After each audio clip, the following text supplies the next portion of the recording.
Hello, welcome to the Inquiring Mind Podcast with me, Stanley Goldberg. Today I'll be speaking with Lenore Skenazy. Lenore Skenazy is the president of Let Grow, a nonprofit promoting childhood independence and resilience, and is the founder of the Free Range Kids movement. She is the author of the widely acclaimed book Free Range Kids, in which she challenges the widely held belief that the children of this world are in constant danger and are in more danger now than ever before. We discuss a plethora of topics that include how to better raise kids, almost the anti fragility that's important in raising kids. We apply it to my day to day job and how maybe I can improve it, and numerous other things. If you're interested in this podcast, please consider subscribing on YouTube, Spotify, Apple Podcasts, or wherever you listen to the podcast. Your support is greatly appreciated. So now, without further delay, here's my conversation with Lenore Skenazy. Lenore Skenazy, welcome to the Inquiring Mind Podcast. Thank you, Stanley. Happy to be here. Oh, it's a real pleasure. Sorry we couldn't do this in person, obviously, because of COVID and whatever's going on in the world. But is there anything else going on in the world? That's a good point. But I do want to talk to you about your book that I have in front of me, but this is only audio, but Free Range Kids. So to start, I'm going to ask you, what is a free range kid? Okay, 14 years since I wrote the book. You'd think I would have this down pat. I would just say a free range kid is a kid trusted with some independence. And anybody who's over, 25 or 30 might remember that kind of childhood where you had some time on your own that wasn't structured or supervised by an adult because they didn't spend every second with us and we got to have some fun. Yeah, I had a Bobby Duffy on the podcast recently. He wrote a book called Generation Myth, and it's about how for a long time we like to compartmentalize generations and say, oh, baby boomers are like this, and then Gen Z is like this, and whatever. And he pretty much calls it, well, it's a myth because there's not that much that you can kind of separate them by. But one of the most interesting facts that I learned from that book and from the conversation we had was that although for a long time, traditionally there was one parent that stayed home with the kids. So for baby boomers and for stuff like that. And it was usually the mother, not the father. But I assumed that the parents spent more time with their kids. but as you just discovered, the answer is Yeah, and now, in spite of the fact that both parents are working, they do spend more time with their kids, which leads to fewer free range kids, as you would describe them. So can you explain why in arguably one of the safest times in history are parents so afraid to let their kids go?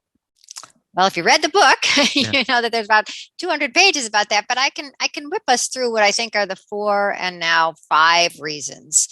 Fifth reason didn't actually make it into the book, that we are so much more afraid for our kids than our parents were for us, and consequently spending more time with them. And basically, we're afraid of 2 things: that our kids will be kidnapped, raped, and eaten, or not get into Harvard. And either way, that requires us to be with them all the time to keep them safe and also to keep them stimulated and learning and teachable moments all the time. So what we have is a generation of parents very worried that their kids can't handle anything on their own. And the reason we feel that is, first of all, the media has just been driving us crazy for a couple of generations, but it just keeps getting more intense. The story of a white middle class, or better still, upper middle class child kidnapped by a stranger is ratings gold. That just, it's why you see, why do they even come up with Law and Order SVU, right? It's the most popular franchise in the history of the world. If it wasn't that people wanted to see, for some reason, this tragedy played out over and over and over again. And your brain works like Google. Your brain when you ask your brain to find me, a cheap cafe near me, which I just saw you, nobody can see you, but I can see you drinking your coffee.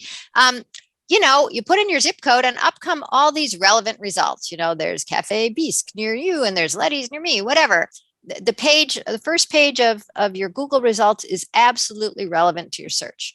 But when you ask your brain, is my kid safe outside, walking to school, waiting at the bus stop, up comes the worst cases you've ever heard. Elizabeth Smart and JC Dugard and I can't even think of the names. Kaylee Anthony, the girl from Maddie McCann, the girl in Portugal. And because they're so easy to remember, because they are so shocking and so unusual and so horrifying. And the reason they're so easy to remember also is that we've seen television shows on them. We've seen their pictures in the papers and online. And when those populate our brain, we think, just like the names of the local cafes, these are relevant stories to our question. Is my kid safe outside? No. What about Eitan Pates? What about Adam Walsh? And so by having so many stories accrete over the last couple of generations, Eitan Pates was 2 generations ago, we think that kids are being kidnapped all the time. Look, I can name 10 of them. My mom couldn't name 10 of them. It wasn't an obsession of the news when I was growing up. There weren't endless Law and Order hadn't been invented when I was growing up. NCIS, all the scary. Liam Neeson had yet to make a movie where his daughter was taken again and again and again. What kind of parent is he? So we feel like we are besieged on all sides by kidnappers when actually, as you said, these are, according to the Washington Post, the safest times for children in the history of the world. And that's not counting COVID. COVID is just a strange thing thrown in. But in terms of crime safety, they are safer than ever before. So why is it that parents insist on not letting their kids go outside when they probably had completely different childhoods, and they would probably argue that they had good childhoods? They got to run around with their friends and play around and do whatever they want and be free range kids. But then they turn around and not let their kids do the same thing. Right.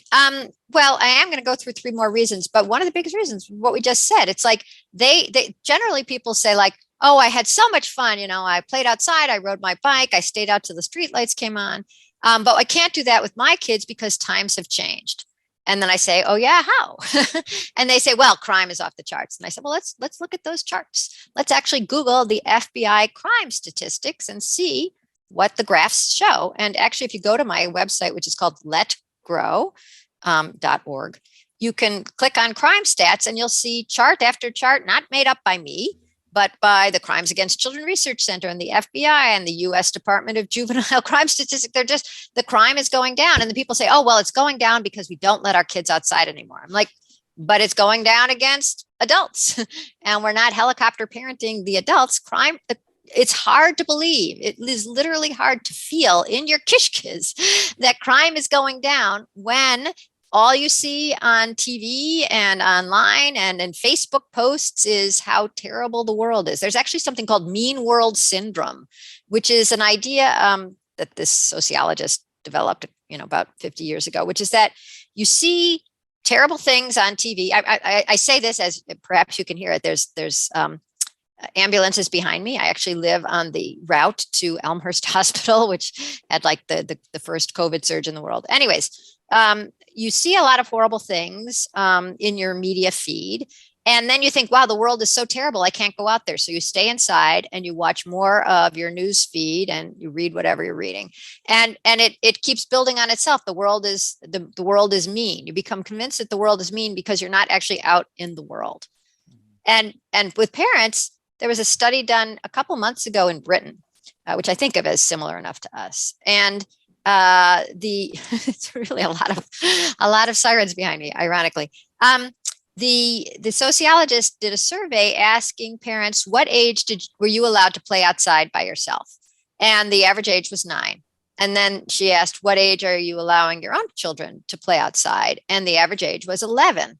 And I'm really bad at numbers, but that's like quote unquote, just 2 years. But 2 years out of 11 is a huge chunk of of childhood. And you could almost say that by 11, they've like sort of missed a lot of the childhood when they would have been running around in the forest, making forts or climbing trees or outside, at least drawing with chalk.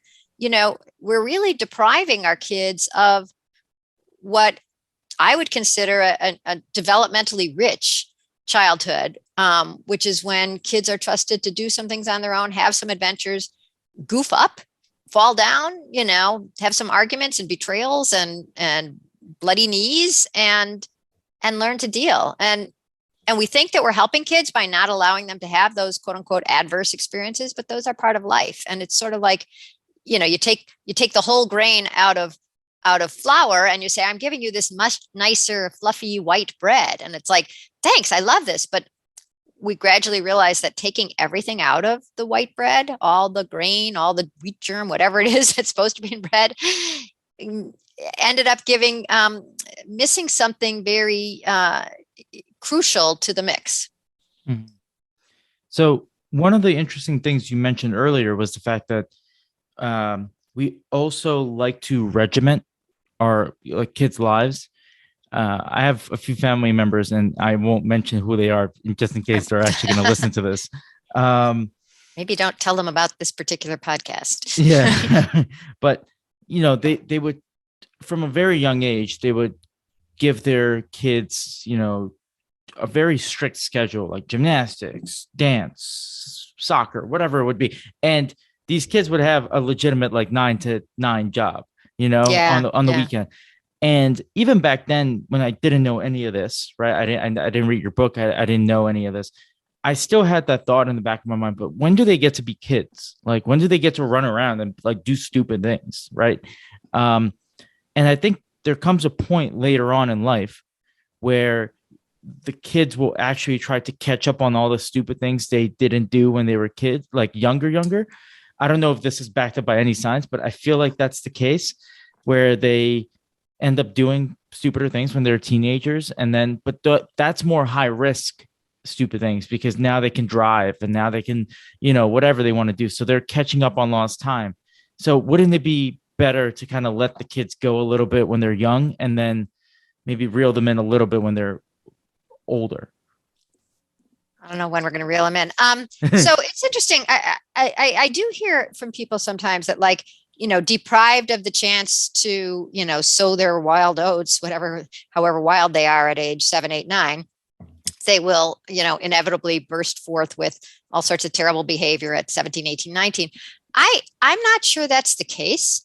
But nonetheless, I am sure that depriving them of some freedom to figure things out on their own is having an adverse effect. I don't think it's having it in that the kids are going so wild. I think it's that the kids aren't going wild. I think that the kids are sort of passive from what I'm watching. I was just with a class of 7th graders. Those are kids who are 12 and 13 years old. And the teacher had asked them to do something new on their own. That's actually what Let Grow is always pushing, the Let Grow project. It's a homework assignment. Go home and do something new on your own without your parents. And the things I heard they were doing were so unwild, it was a little disheartening. I mean, they were riding their bike for, a little bit. I mean, these are strapping young people, right? 12 and 13 years old. One girl said she was going to finally use a sharp knife to cut an apple. She was really excited because the parents had been too afraid to let her use a knife. And this is not the only person I've heard of that age who hasn't been able to use a knife. And so she had the knife, I guess, poised above the apple. And then her mom said, no, really, let me do that. And she took the knife from her and cut the apple. And of course, the point is not a cut apple. You can chew an apple without ever cutting it. But to deprive your child as if they are so incompetent or so delicate that they are going to, screw up to the point where they're going to be injured or crippled or bloodied or, lie there bleeding on the floor is a way to sort of make everyday life seem so daunting to kids and to make them feel so incompetent and so almost that they'll never be competent like their parents, as to make the kids pretty passive. I talked to a professor of, God, what is it called? Social psychology at Georgetown University. and she and two colleagues, also professors, are studying what happens when kids get their independence so late in America that they're hypothesizing that the window has closed. Like there's a certain time, age 5, 6, 7, 8, 9, 10, when you're supposed to be, climbing a tree and being a little scared, when you're supposed to be rolling down the hill and, you hit a bump. You're just supposed to be having some experiences with other kids that aren't with a parent telling you that now we're going to roll and then we're going to stop after 2 rolls and we're going to take a deep breath and then we're going to start again. So what we're talking about is freedom, some kind of independence. And if they're not getting that, she thinks that by the window closing, they never learn how to accurately assess risk because they've never been exposed to anything, because everything has been, prescribed and made perfect for them. And one of the reasons she was wanting to study this is she actually grew up in Russia. And so she was comparing college students in America and Canada versus Turkey and Russia and asking them questions like, is this a safe situation? You are walking across the campus by day and there are a lot of other students there, whatever she was asking. And the American students, and I guess the Canadians, but definitely the American students were consistently saying, oh no, that's not safe, to things that were demonstrably safe. And then she gave them an actual assignment. All right, I want you to go take public transportation to another part of Washington, D.C., where they are. Go into a cafe, order something, and talk to a stranger, and then come back and report back to me. And so many of her students took an Uber to a Starbucks, only talked to the barista by saying, I would like a, flat latte or whatever, and then came back because it was too daunting. So I don't think they're going wild and having, amazing parties and, kayaking down the Amazon. I think they are taking Ubers to Starbucks and coming back to campus. That strikes me as just as worrisome. Mm-hmm. How about when they grow up, right? Like, so they become adults and they say they graduate college or whatnot, and they're going into the workforce. Do you think the next generation of kids that have been coddled in many ways are less risk averse? Or you mean more risk averse? Well, more risk averse. I'm sorry, more risk averse, and are less likely to become, entrepreneurs or take a risk in life that a lot of people won't take either way, even right. if they liked risk, but they're less likely to do it with this generation because they grew up coddled. Yeah. First of all, I don't think people necessarily like risk. They might see the rewards as so attractive that they're willing to take some risk. And a lot of times you don't even frame it as risk. You think like, oh, I just have to do this to get that.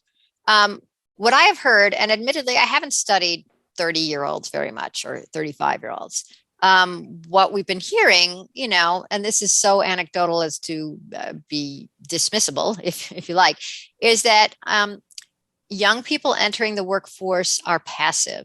They are awaiting orders on what they should do, and they want it to be exact. And if they don't take initiative and their bosses are like, hey, come, I can't tell you everything, just, make this project happen.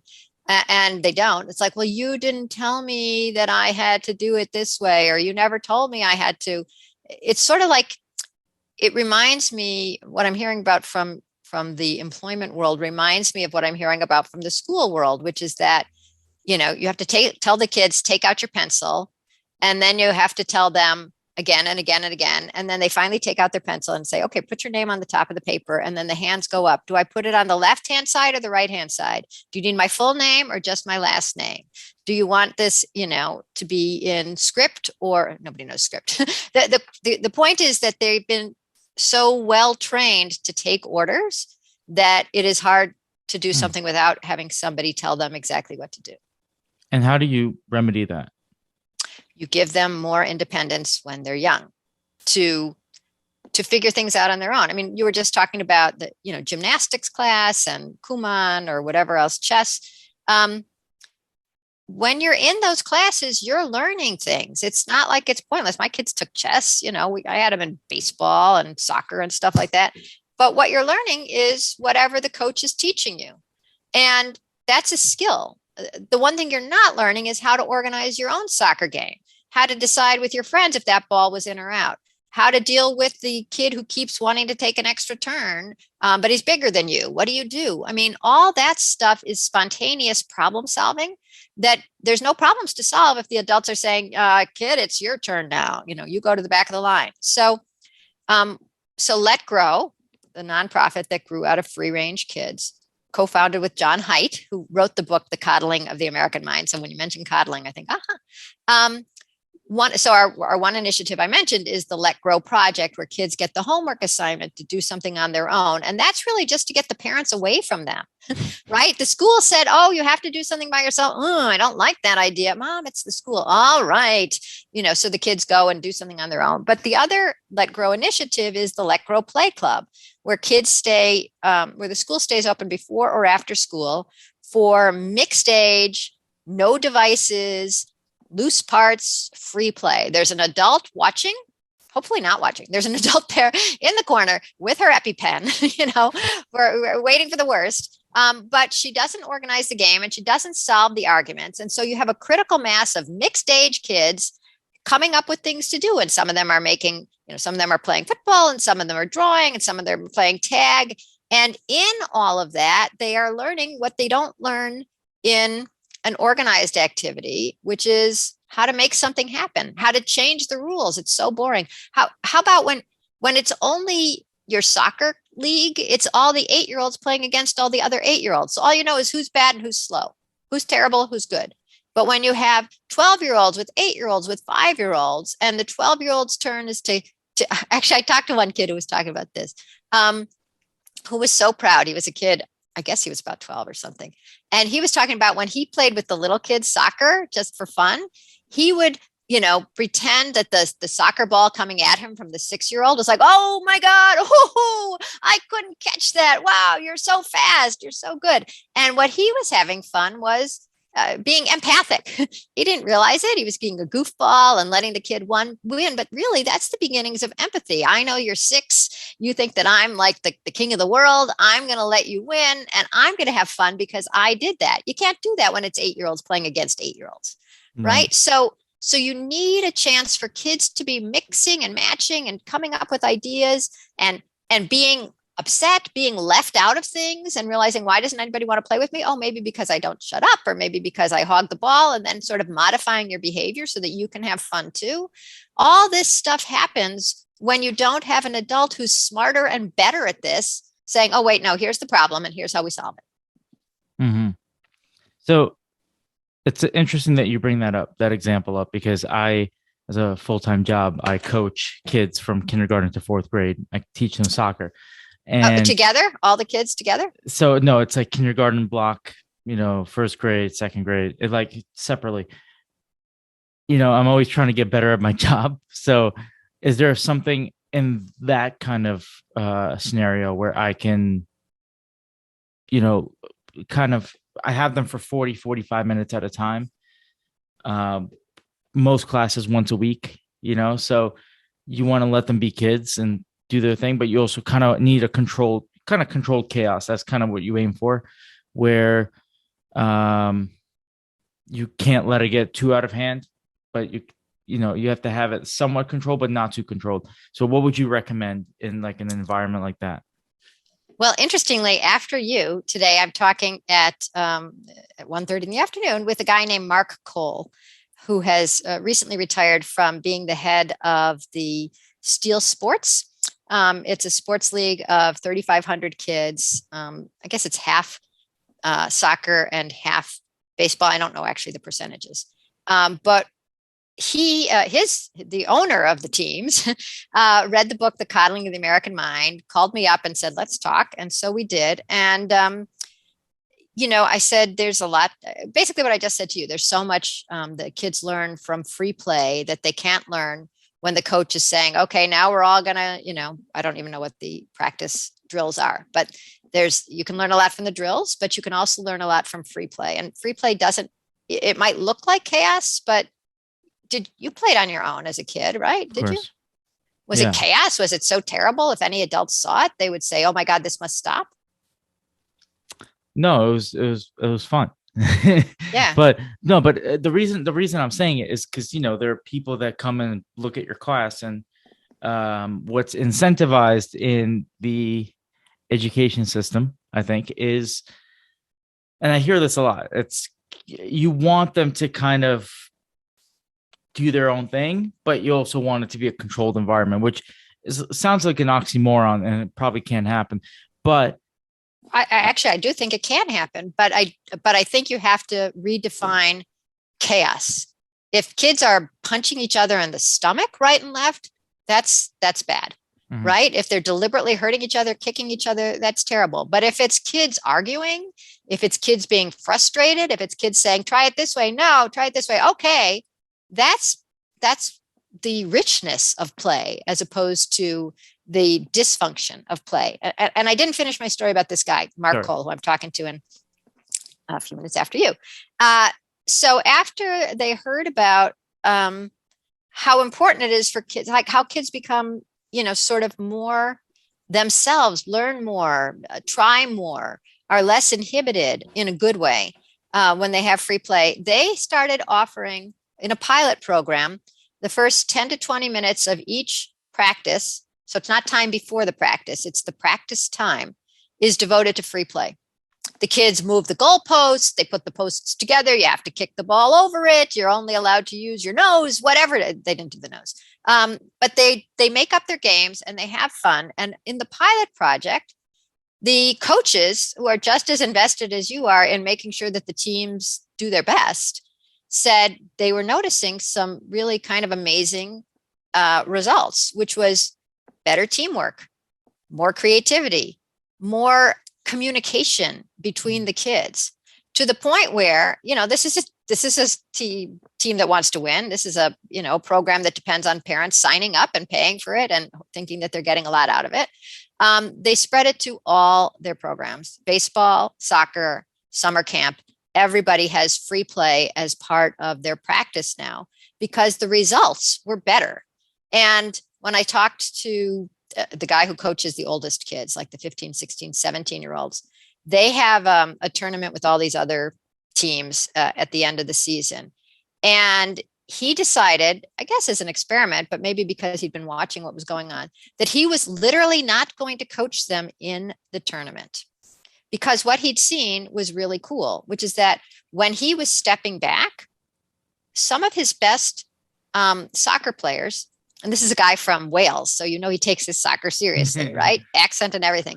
The best teammates were not going in at the beginning.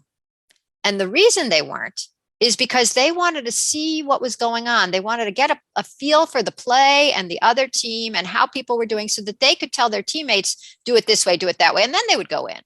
But they were actually assuming the job of coach in a way. They didn't call themselves the coaches, but they deliberately held themselves back so that they could get a feel for the entire game and how they could win. And so when he sent them to the tournament without him coaching them, they won. And it could be an anomaly, and who knows, and it's one data point in a million, but they won. These kids who coached themselves. That's really interesting. And how old were these kids? The kids in the tournament were like 15, 16, 17. Okay, so they're wow. But the soccer program and the baseball program are from like kindergarten on up, and all those classes, or whatever you call them, practices, have free play as an integral part at the beginning of each thing. And here's a very sweet thing that one of the coaches told me, which is poignant. He said, well, now the kids run to practice. And I said, what do you mean? He said, well, they used to like walk, but now they know that they're going to have free play at the beginning. They run. Wow. Because it's not a class anymore. Right now it's fun. That's interesting, because before my current job, I coached 14, 15-year-olds, and in some ways I can't imagine doing that, but that's a really interesting experiment. You know what it is? I mean, it's so interesting to not imagine them. Are you thinking that they would be lazy or violent or no, dumb? What are you thinking? I don't know. I think as a coach, you sometimes, well, not sometimes, I think you look at practice, you plan it out in your head, and you say you have these moving pieces, and you have to get this done, this done, this done, because, in preparation for a game, in preparation for something or whatever. So sometimes there's a fear of like waste of time, and you could view free play as waste of time. So that might be it. I don't think they go punch each other in the face. Like that's not at all one of my concerns. It's just, I think also the transition from that, right? From free play to then being like, okay, now we're gonna learn something, or like I don't know how that transition goes. And that in my head, the fear of the transition is fear holds you back, Stanley. So a couple things. First of all, I'm happy to put you in touch with any of these coaches who I'm sure they were skeptical like you. They have their life and their livelihood on the line. Sure. Some of these are full-time coaches. And the interesting thing is like, God, I don't remember if it was France or Germany, but they started having fewer practices per week or something like that with the up and coming, potential superstars. And the reason was the same reason we love, like Pele or something. Kids come up with these new techniques and they come up with funny ideas, and some are terrible, but the great ones are great. And I sort of wonder, like, what if Dickens was in school every day till age 17, always writing a 5-paragraph essay, and he got really good at those 5-paragraph essays. At some point, you have to let people develop something of their own. And when we were talking about what's happening in the workplace with what am I hearing from employers, they're always waiting instruction. You don't want that. I don't think you want that for your soccer players. That's fascinating. We could definitely talk about this off air. Actually, no, we are going to talk about it again. Yeah. As soon as you have decided to give it a try for a month. I'd love that. Like I definitely, the thing. Okay. So maybe to touch on this point one more time, but the thing that I notice with kids is that they love to show you things. So they, like, when they're from kindergarten to 4th grade, pretty much they're not all the same. Obviously, kindergartens are kind of like a blank slate, and then everyone else is already kind of knows something. But they love to come up to you, and like if they have a second with the ball and they just do something spontaneous with the ball, and they're like, look at this cool trick that I could do. And from my point of view, and I know this is probably wrong, in my point of view, I'm like, okay, they're trying to do this because I know a lot more tricks than they do, right? So I'm kind of trying to put them into this like frame or of tricks, of potential tricks they could do, but they actually want to do something completely different. But I don't understand that because I grew up not doing that trick, So I don't know. Sometimes one of my fears is that like I stifle creativity, and I stifle expressiveness among kids in class, and I don't want that to be the case. I want them to be creative. I want kids to be kids, but there is a bit of hesitation, obviously, and like we've been talking about. Right. Well, the other thing is that there are skills that kids have to learn. Sure. I don't know what the skills are in soccer, but I know that you have to learn spelling, and you have to learn punctuation and capitalization. And I don't want kids just scrawling things and saying, this is my free form poem and take it or leave it. Because every discipline has a discipline. Sure. But not every second has to be devoted towards perfecting that. I mean, also you want kids to have fun, and I'm sure they're having some fun playing because they're outside and they're not at school, and that's good. But there's something about being able to be free. And free doesn't mean kicking it backwards to the point where you lose, but just like they've done MRIs, supposedly, I don't know how you do this, of kids' brains.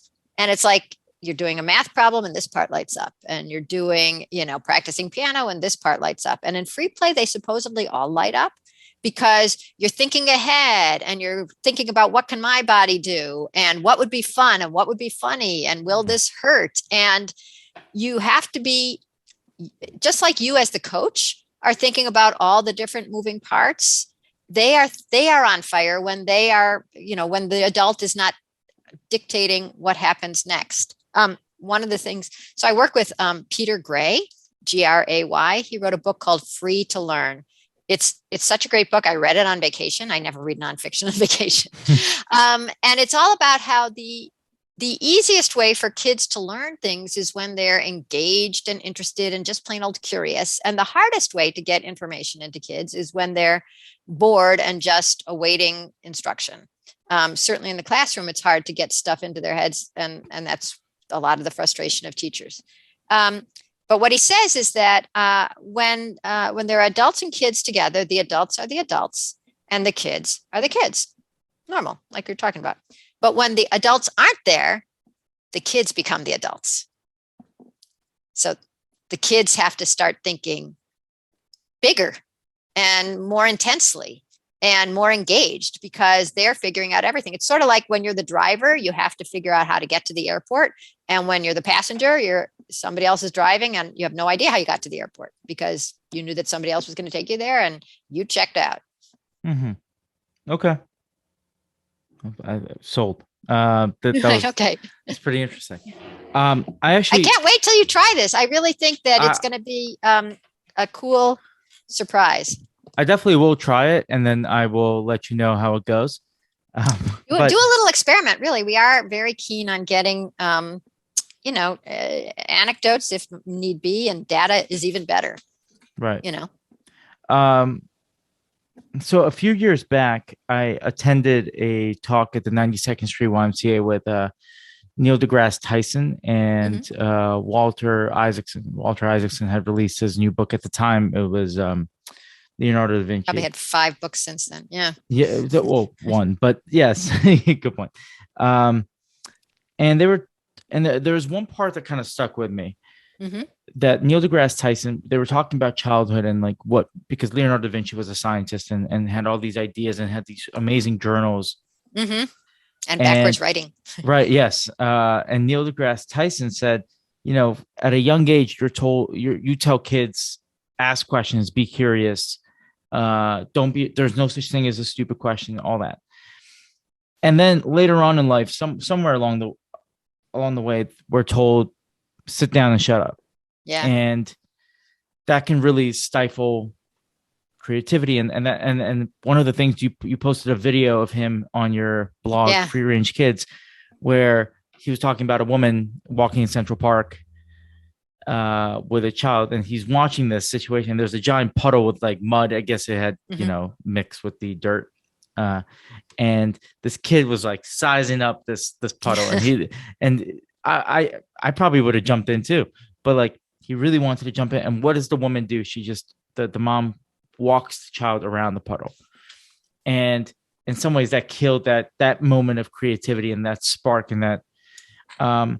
So I think the question has to be less about how can we raise inquiring minds, the name of my podcast, Inquiring Minds and Curious Children, but how do we tell and inform adults about how to step back. Right. So thank you. That's like as if I had asked you to tee up a question for me, because 2 things about that mom with the kid. You're with a kid. They're going to jump in the puddle. You have to get on a bus after this. It's going to take a long time. The kid is going to want to sit on your lap. You're going to get mud on you. He has mud on him. I can understand a parent. I don't think they're being the worst parent in the world by saying, don't jump in the puddle right now. Right. I think the only way you can have more kids jumping in puddles is to not have them around their parents as much. And that's my big push. Our Let Grow, which grew out of Free Range Kids. Our slogan is when adults step back, kids step up. So just like I'm talking about with your soccer thing, you're going to step back and let the kids do things. It's even easier. And I think you had fun as a kid, and I certainly did, because when the parents aren't there at all. And we've really come to the moment in time when we think that we must be with our children all the time. Remember, there was that study in Britain that said parents don't let their kids out of their sight until age 11. That means a lot of time that they would have been making a fort, jumping in a puddle, starting a game, arguing about whether the ball was in or out, being mad, stalking off, and then stomping back and saying, okay, I'll play. All that creativity, compromise, communication, excitement, entrepreneurship. I'm going to start something. I'm going to try something. The scientific curiosity, what happens when I do this, is impossible because there's an adult saying, do it this way. Oh, no, honey, not till later. Here, I have your snack for you. Don't talk that way to a kid. You really just need the adults out of the equation. And when you were playing as a kid, there wasn't somebody always with you telling you how to do it better or safer or cleaner. Right. Mm-hmm. So the only answer, I have a piece sitting on the desk of the editor of the Wall Street Journal Sunday op-ed page right now. I hope he takes it, saying that 14 years of me talking about this one topic, I've come to realize the real problem is that when you're with your kids all the time, you're always going to have ideas for them that they could do it better or say thank you or don't try it this way. Or have you considered, like you with the kids trying to dribble the ball a certain way? It's like, no, do it this way. It's faster. It's better. It's simpler. When we're with them, we know so much more. We want to give them the benefit of our wisdom, right? Oh, that's going to hurt. Oh, that's going to be messy. Oh, that's going to take forever. Oh, that's not the way to do it. You're going to lose. If you put your X in that middle spot, you're going to lose. We're experts on almost everything that kids are trying to do, but they have to get to their expertise the way we got here, which is trial and error, stupid mistakes, fun wastes of time. Wasting time is not wasted time. You're always learning. We just happen to be these Puritans who think that if you're not miserable learning, it's not really learning. If you're having fun, you must be wasting your time. We don't see the value. Mm-hmm. So knowing what you know now and the work you've been doing over the course of 14, 15 years, how did you raise your child? I know there was a label of America's worst mom. Yeah. But how did you think about it before you had kids, like how you were going to raise your kids? No, I didn't. And I also wouldn't say that I have all the answers. I mean, the only answer I'm trying to give is that kids are smarter and safer than our culture lets us think. So I raised my kids, I say I'm part helicopter on my mom's side. I'm very worried about everything having to do with wheels, cars, skateboards. I have a son who skateboards, drives me crazy. Anything having to do with crossing the street is always scary to me, even though obviously my kids are in their early 20s, they cross the street by themselves. But I did try to give them, once I started doing my research for this book, I didn't know all this stuff beforehand. All I knew is that I trusted them in the city more than other people. I trust strangers more than other people, but I don't trust anything else more, like, germs or cars. So, but once I did the research for the book and actually talked to a psychiatrist who had written about the overscheduled kid, I think that was the name of his book. And my kids were taking music lessons at the time, and they were terrible at it. It was boring. I had to, harangue them to practice, and I didn't like listening to them. They didn't like doing it. He said, you're allowed to let your kids drop things that they're totally bored with or don't like. And I was like, what about quitters never win? And it's like, that's just a silly idea. They'll find something that they do want to pursue. And so I let them quit their piano and guitar lessons, one each.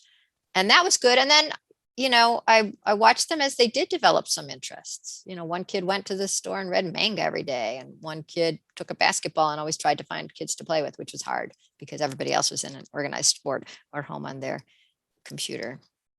So that's it. I think just trusting them with some unsupervised time. And I wouldn't say that that's the only answer. I mean, all I'm talking about is my corner of the equation. That doesn't mean you don't, love them and, try to find a school that you think works for them and all that other stuff. How about, do you fear the over connectivity that we have as a society where people have social media and all that? And since you can't put the tech genie back into the bottle, how can you learn to live with it, and how can you maybe limit screen time with kids? Like, is that part of the equation of raising a kid these days?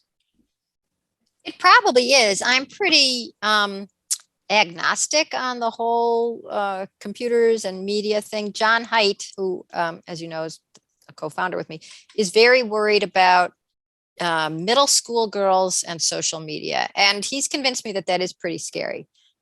Kids feeling like they have to get a million likes. And if they get only 999,000 likes, they're, ugly and fat and friendless. That does seem like a huge psychic burden to be dealing with, especially something if it ends up being so visually oriented, like Instagram. Like you have to look right. Like why do I have this as I asked you to not make it a video podcast, just make it an audio podcast, because I don't want to have to worry about how I look. But to be worried about how you look at a young age, and thinking that that's one of the things that really defines you as worthy of friends, that does seem tough. What I like about social media, or what I like about technology, is Peter Gray, who I also work with, says that video games can be great for kids, especially if their parents aren't letting them go to the park or to the mall or whatever. Here's a place where you can meet up and, trash talk and make friends and strategize together. And there isn't a coach telling you how to do Call of Duty. It's just you and your buddies. So in some ways, that's a great experience. I do. One of the things that John is pushing now is to make the tech companies really verify if you are at least 13 before you start getting a social media account. That seems legit, considering they say you're supposed to be. So, you don't get to hand over a fake ID and get a driver's license. So why wouldn't you need to be verified for that? Yeah. I think when Facebook came out, I was like 12 or 13. Mm-hmm. And I think I signed up before the leak, whatever. But yes. And are you glad? No. I have a love-hate relationship with social media. I think I spend most days, if you're caught in the kind of scrolling. Yes. I know it well. The infinite scroll. Yes. And Twitter is so fascinating. Yes. And then an hour goes by and you go, but do I even remember anything I saw? Or, wasn't there a cute cat or baby? Yeah. Maybe it was a baby getting a cat. Yeah. But yeah, it's just, but I think there's utility in the internet. Obviously, you can access. Here we are. Obviously Zoom, all kinds of information. And podcasts. Yeah. Podcasts. The amount of knowledge you can obtain through the internet is great, but there's also a huge downside with, as Jonathan Haidt would say, with the middle school girls, hurting self-harm and suicide rates. Oh my God, I can't even talk about it. Yes. Okay. There's disturbing things. I never figured out how to do how to technologically turn off the internet at a certain hour, or limit the time, or the bandwidth of what my kids could get. But I have nothing against that.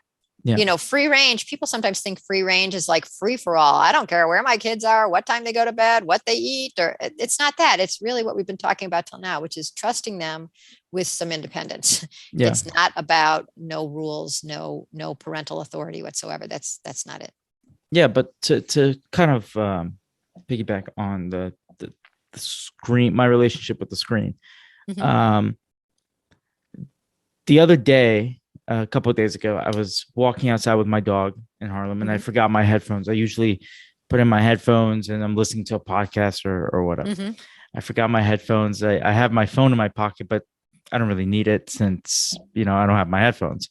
So I'm just walking. It was like a gorgeous day outside, and it was quiet for some reason. And like, there's nobody on this block. I'm walking down and I'm really enjoying this walk. And I don't think I've ever, I didn't enjoy a walk that much in a very long time. I know. Where I actually got to look around. I was like, oh my God, I never saw those apartments all the way up there, because I never bothered to look up. You were in your head. Now you're in the world. Yeah. And now you think random thoughts. And I think there's incredible utility in that, because when you have information pumping into your brain 24/7, and because you want to learn and you're a curious person, I think you're going to retain a lot less information than you want to, because it's just too much. sometimes You're you need talking to the queen of non-retention, but yes. but so sometimes you have to decompress and you have to spend some time just in your own head, kind of thinking about life and walking down, be like, you know what, I could have done this differently. And the amount of random thoughts that just pop into Mhm. your head. And I would imagine for some people, if they're very entrepreneurial, a business idea pops up like that. They're just walking down the street and they're like, wait a minute, there's a better way to do that. Like, and they just run home thinking, I have to do this now. So, but That's just, with all I'm that gonna being said, the next day I came out with headphones on, with the and headphones. Yeah. so I Yeah. don't know if I'm a hypocrite or, but I did realize how much happier I was just walking down the street without headphones. Yeah, that's interesting. I mean, people always talk about all the ideas they get in the shower, and that's certainly true for me. And that's because you don't have your headphones on, you're not on Zoom, you're not watching a show, you're just there with your thoughts, and nobody's making you feel bad about it, right? It's not like, hurry up, you got to do something else. It's like, this is your own free time. So if that time is so fertile and so valuable and so satisfying, it behooves us all to give it to ourselves. And I need a reminder too. I mean, I too am always like, oh, I'm on the couch. I'll just take out my phone and let's see what Nicholas Christakis has to say on Twitter today. And then pretty soon an hour does go by. I remember I was with my sister once at her job, and because it was like, I don't know, the office, I couldn't get on their Wi-Fi at all. Mm-hmm. And so I had a free afternoon because she had all these meetings. And I was like, I wrote the greatest proposal of my life. And it was easy and it was fun. And it didn't take a million years because there was nothing else for me to suddenly jump back and forth between this and who wrote to me, what's on my email. Let's see what's happening on Facebook. So I don't know if this is directly connected, but one of the suggestions in my book was stolen from the Bible, which is that there's a day of rest, right? Yeah. When you don't engage with the workaday world. And, if you can get yourself to observe some kind of Sabbath, maybe a media free Sabbath. I like the idea of not bringing stuff with you. Like on a play date with your kid, you're taking a kid to the park, don't bring Band-Aids or a snack or a phone or a game or anything. Just assume that the world is enough, and if something really terrible happens, somebody else will have a Band-Aid or a phone. And it just sort of like you were just talking about, it reconnects you with the world that isn't already created for you, right? You're there without somebody telling you in your ear interesting things. And the world is not so dangerous that you need to have a million precautions that you carry with you in case of the worst case scenario. It just sort of resets the whole balance between you, your kid, and the world. And if I remembered to do that more, I'd be happier too. Yeah. Yeah. I think so, at least once a week would be a good start, because you don't want to.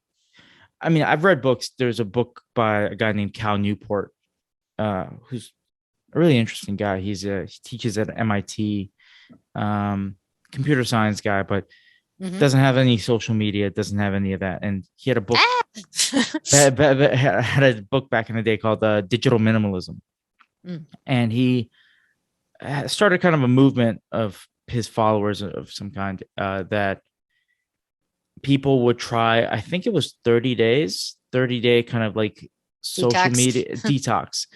And then if they felt like they needed something, right, or for their job or whatever, they could slowly try to add things back in, which I thought was an interesting model. But I just never got around to trying it because I was like, I tried like a few all days that without time social. that I'm bored. Yeah.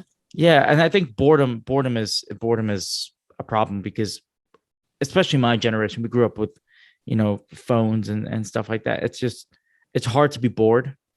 So when you're It's bored and hard for you're anyone to be bored. I mean, that's why if you're, for the kids, if they're bored and they can't immediately solve it by watching, a TikTok video or whatever, then sometimes in the best case scenario, they start playing with something or they go outside and they ride their bike. I mean, it is nice to have a way to actually sort of make sure that kids are bored sometimes without an immediate answer to that. Like in a way, when we're talking about playing free play at the beginning of the soccer Mhm. practice, it's like you're not giving them, something to do and telling them how to do it. They actually are bored. They have to come up with something to do. Boredom means you have to come up with something to do, or you will be in this unhappy, frustrating state of feeling like time is ticking by and you don't know what to do with yourself. Right. Um, I would love to ask you a bunch more questions about your book and stuff, but in the interest of time, I do want to ask two questions that I ask of all my guests at the end of every podcast, Oh no, and these are always hard. Okay. I'm gonna bundle them together. And one is always harder than the other, so I promise. So, the first one is what gives you hope for the future, uh, and the second one is what are 5 books, fiction or nonfiction, that you would recommend to people? Oh, hope for the future is the fact that people are interested in this idea at all. The fact that when you start talking about like, well, did you get anything out of your childhood or out of free play, out of free time? The light bulb goes off. And people, I mean, like, I feel like I'm hopeful because I get to spread this message, which is just like give your kids some trust. And that includes, free time and freedom. And I feel like I'm having an impact. So that gives me hope. Um, 5 books. I'm going to glance over at my bookshelf here. I loved the book Range by David Epstein. It's Great book. about, how if you do, say you're bored at your job and you're thinking, well, I'd like to do something else, but I've already sunk all this time and, career advancement into this one field. It's like, take the leap because you'll go down in expertise and pay for a while, and then you'll go up and you will have the ability to make a connection between a world that the people at your job don't know about, which is the world that you were in before. And I just wrote David a note and I said, did you see that Mike Nesmith, who was part of the Monkees, just died?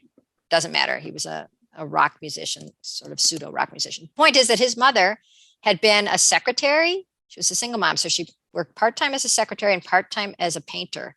And she invented whiteout, which is this little white paint that you can use before we had computers to fix a typo on a typewritten sheet of paper, because otherwise you had to go and type the whole thing again. So it struck me that obviously, if she hadn't been a painter and a secretary, the idea of putting those two things together would have never occurred to her. So Range is all about that. The ability to come up with new ideas and be so much more versatile, the more things that interest you and the more things you get into. So I like that. Of course, I have to recommend Free to Learn by Peter Gray, about how kids learn when they're engaged and curious, and we don't want to squash that. What else? I'm reading a book now that's nonfiction. Can I talk about fiction? Fiction. Can I talk about fiction? Yeah, fiction or Oh, nonfiction. I'm loving this book so much. The Golem and the Genie, or The Genie and the Golem, takes place in around the turn of the century, like 1900, on the Lower East Side. Two magical people in a certain way and are trying to make their way. And it makes me so happy to read that. I love it. Let's see. God, there's things I haven't read up there. The Nurture Assumption. I didn't read that whole thing. That's not fair. Wait, Failure to Launch. God, there's so many books about child rearing. I'll tell you, Frank Furedi is a genius, Furedi. He's a sociologist in England, and he wrote a book called How Fear Works. And that's really what interests me the most, because the reason we're not giving our kids any kind of independence or taking our eyes off them is because we're really so afraid. And he's talking about the growth of fear. And especially when it comes to our kids, we keep seeing them through the lens of what could go wrong. And that's new. We're only seeing their vulnerability and none of their strength or resilience. And so he talks about where that came from and how to fight back. And then, go back and read Little Women. And I don't know if you men listening will read that, but I read it as a kid, maybe 20 times. And I reread it recently, and it's such a fantastic book. The characters are so great. And there's actually a chapter, which I didn't realize when I was a kid, on helicopter parenting. Joe's sister marries and has twins and starts ignoring her husband and everything else, always talking about the kids and fretting about them. And Marmee gives her some good advice, same advice I would give your listeners. Amazing. So I really appreciate you coming on the podcast and speaking with me. Fun. I appreciate the fact that you're about to go give your soccer kids some independent free play and then report back to me. For sure. Well, thank you very much. Thank you, Stan.